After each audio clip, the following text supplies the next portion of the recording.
জয়পুরহাটের ৫ বিবিতে কৃষক আব্দুর রহমানকে হত্যার ২১ বছর পর রায় দিয়েছে আদালত। রায়ে মামলার ১৯ আসামিকে যাবজ্জীবন কারাদণ্ড দেওয়া হয়েছে। একই সঙ্গে তাদের প্রত্যেককে ৫০,০০০ টাকা অর্থদণ্ড, অনাদায়ে আরও ২ বছরের কারাদণ্ড দেওয়া হয়। দুপুরে জয়পুরহাটের অতিরিক্ত দায়রা জজ দ্বিতীয় আদালতের ভারপ্রাপ্ত বিচারক নুরুল ইসলাম এ রায় দেন। বিষয়টি নিশ্চিত করেছেন জয়পুরহাট জেলা ও দায়রা জজ আদালতের সরকারি কৌঁসুলি নৃপেন্দ্রনাথ মণ্ডল। মামলার এজাহারে জানা গেছে ২০০২ সালের ২২ নভেম্বর ৫ বিবি উপজেলার হারেন্দ্রা গ্রামের কৃষক আব্দুর রহমানকে একই গ্রামের আব্দুল গফর সহ বেশ কয়েকজন ধানের জমি থেকে উঠিয়ে নিয়ে যায় স্থানীয় কালামের বাড়িতে। সেখানে আব্দুর রহমানকে নির্যাতন চালিয়ে হত্যা করে তারা। এই ঘটনায় নিহতের ভাই আব্দুল বারিক মুন্সি ২৪ জনের নাম উল্লেখ করে ৫ বিবি থানায় মামলা করেন।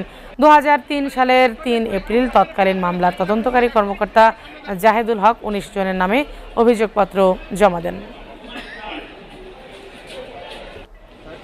ওয়ালটন ফ্রিজ কিনে অনেকের মতো আপনিও হয়ে যেতে পারেন মিলেনিয়াল। সেরা পণ্যের সেরা অফার।